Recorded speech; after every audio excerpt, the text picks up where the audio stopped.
안녕하세요. 부의 독서입니다. 오늘 황현희님의 세컨더리 마인드 내용을 조금 인사이드 할 건데요. 이분은 이 책에서 말하는 내용의 중요 내용은 한 가지입니다. 한번 해보라는 거. 그리고 실수를 많이 해보라는 거예요. 실수를 그냥 무조건 하라는 게 아니라 실수해도 된다는 마음, 그리고 그거를 통해서 깨닫고 바꾸고 고치는 거. 그런데 많은 사람들이 실수하는 것 자체를 두려워서 하지 않는다는 거죠. 학교에서 배울 때도 선생님들이 부르죠.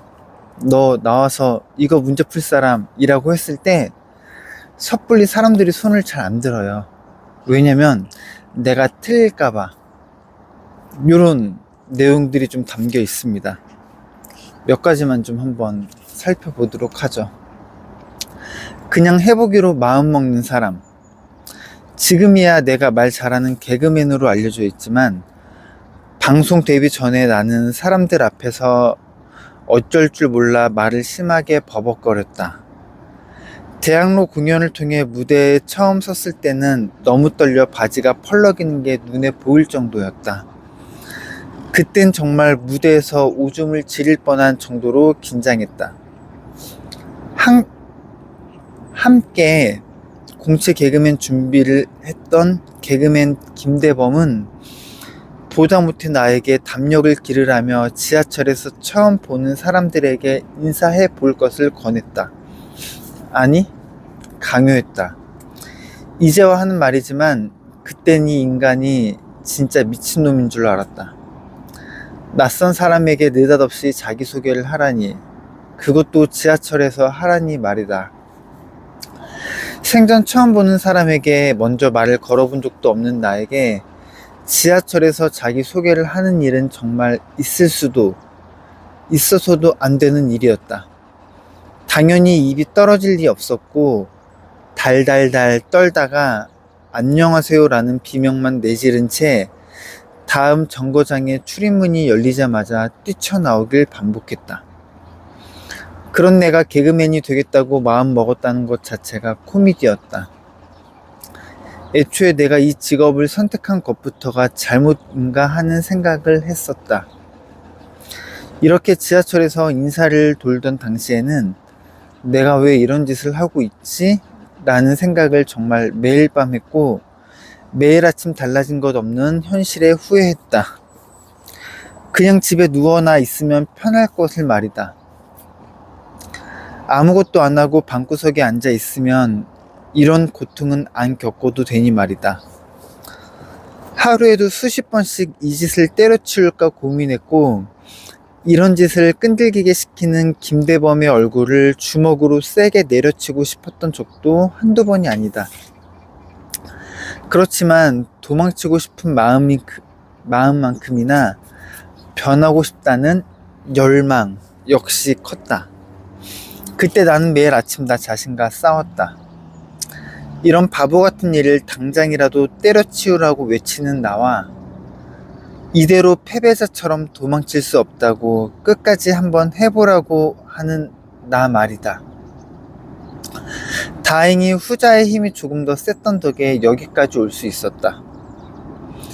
후자가 부끄러움 많고 낯가리는 전자를 이기고 나서 나는 스스로를 쇠뇌했다.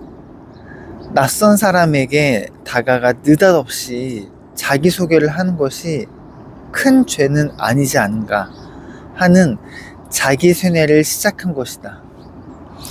이왕 사는 인생 별 볼 일 없이 살지 말고 뭐라도 해보자 하는 마음으로 이런 부끄러운 일들도 저질러 보자는 마음 먹었다. 그래, 부끄러워도 해보자. 창피해보자. 실수해보자. 라는 생각으로 말이다. 개그맨으로서 나의 첫걸음을 만든 것은 평소의 나라면 절대 하지 않았을 이런 행동들이었다.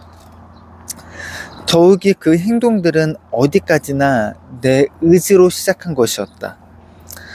갑자기 사고처럼 벌어진 일이 아니라 내가 벌인 일이었다. 당연히 쉽지는 않았다. 몇 번이고 이런 짓을 시킨 작자를 탓하고 싶었다. 그런데 웃긴 게 그러면서 나는 또 시키는 대로 하고 있었다. 해내고 싶은 마음이 내 안에도 있었던 것이다. 시간이 지나 웃으며 회상할 수 있지만 당시에는 정말 죽기보다 창피하고 힘든 시간이었다. 나 자신을 바꾸는 일이니 그랬을 것이다. 시도는 의지로부터 시작되고 의지는 절박함에서 나온다. 만약에 내가 지하철에서 자기 소개하는 것이 너무 창피하고 부끄러워 안 하겠다고 마음먹고 집에 와 누워버렸더라면 어떻게 됐을까? 김대범의 얼굴을 주먹으로 한 대 치고 다시는 연락하지 말라고 했다면 과연 나는 지금 어디에서 무엇을 하고 있을까? 모든 면에서 대한민국 평균 이하인 내가 지금처럼 많은 사람이 알아봐주는 개그맨으로 사랑을 받고 인정을 받을 수 있었을까? 연예 대상에서 상까지 받으면서 투자자로도 성공할 수 있었을까? 책을 쓰며 작가님 이라는 소리를 듣고 강의를 할 수 있었을까? 연애라도 제대로 해볼 수 있었을까? 결혼은 할 수 있었을까? 내가 정말 그럴 수 있었을까? 이 모든 것을 가능하게 만들었던 것은 눈 딱 감고 시도해보자는 마음가짐이었다. 그 미친 짓으로 땀이 삐질삐질 흐르는 수많은 순간을 경험했기 때문이다. 그리고 근본적으로 내게 그 실수를 받아들일 만큼 절박한 의지가 있었기 때문이다. 가끔 강의를 갈 때마다 나는 2권의 책을 챙긴다. 청중에게 나눠주려고 말이다.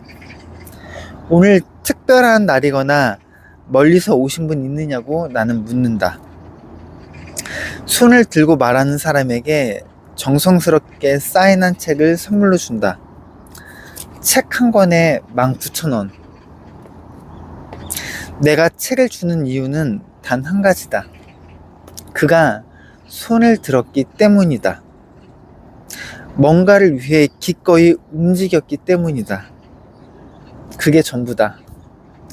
그 행동만으로 그 사람은 하루에 19,000원을 벌었다. 오늘은 결코 19,000원일지 모르지만 언젠가 그 돈이 19만원, 190만원, 1,900만원이 될 수도 있다. 그런데도 이 질문을 했을 때 대부분의 사람들은 손을 들지 않는다. 그들은 왜 손을 들지 않았는지 물었다. 이유야 많았다. 손을 드는 것 자체가 부끄러워서, 손을 들면 사람들이 쳐다볼 것 같아서, 나의 답변에 사람들이 비웃을까봐, 내가 말한 날이 특별한 날이 아닐까봐, 손을 들고 많은 사람 앞에서 말하는 게 부끄러워서, 오늘 화장을 안 해서 다른 사람이 나보다 더 멀리 왔을까봐. 이렇게 손 한 번 드는 일도 우리는 망설인다. 그렇게 포기하는 것이 오늘은 비록 책 한 권일지 몰라도 내일은 인생의 한 편일지도 모른다. 지금이라도 당장 시도해 보려는 의지를 가져라. 실수는 반드시 해봐야 하는 일이다. 시도해보고 실수해보는 일에 수동적이어서는 안 된다. 내 삶을 바꾸기 위해서는 능동적으로 움직여야 한다. 그래도 정 어렵거든 사람들이 생각보다 타인에게 그다지 관심이 없다는 사실을 상기해보자. 당신만 심각하게 생각하고 있을지도 모른다. 당신만 걱정하고 있을지도 모른다. 이제 잡다한 생각에서 벗어나 오직 당신을 위해, 그리고 당신에게 일어날 엄청난 변화를 위해 마음을 다잡아보자. 저는 이 내용에서 굉장히 마음에 드는 구절이 있었는데요. 청중에게 보통 공연이나 쇼 가면은 아이스 브레이킹으로 얘기를 하죠. 오늘 가장 멀리 온 사람 있으신 분 계시나요? 오늘 나는 정말 특별한 날이다. 이런 분들은 제가 선물을 드리겠습니다. 이런 얘기 처음 오프닝에 많이 듣는데요. 실제로 들으면은 제주도에서 왔다, 뭐 캐나다에서 왔다 이런 분들도 계시고, 제주, 인천, 오늘 내 생일이다, 결혼기념일이다, 뭐 이런 분들 계세요. 저도 그런 공연 얘기 많이 들어봤지만 손을 들어본 적은 한 번도 없습니다. 솔직히 좀 부끄럽기도 하고 그렇게 멀리서 온 것 같지도 않고 특별한 날도 아니기 때문이에요. 이 책에서 황현희 님이 얘기를 합니다.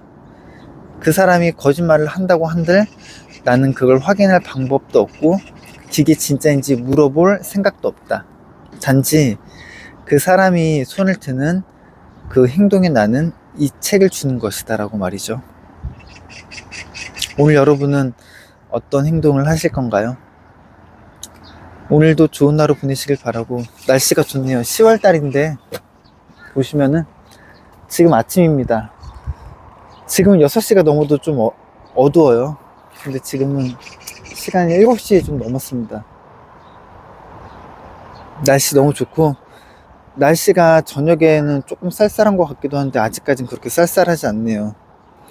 오늘도 좋은 하루 보내시길 바라고, 저는 내일 더 좋은 영상으로 인사드리겠습니다. 끝까지 시청해 주셔서 감사합니다.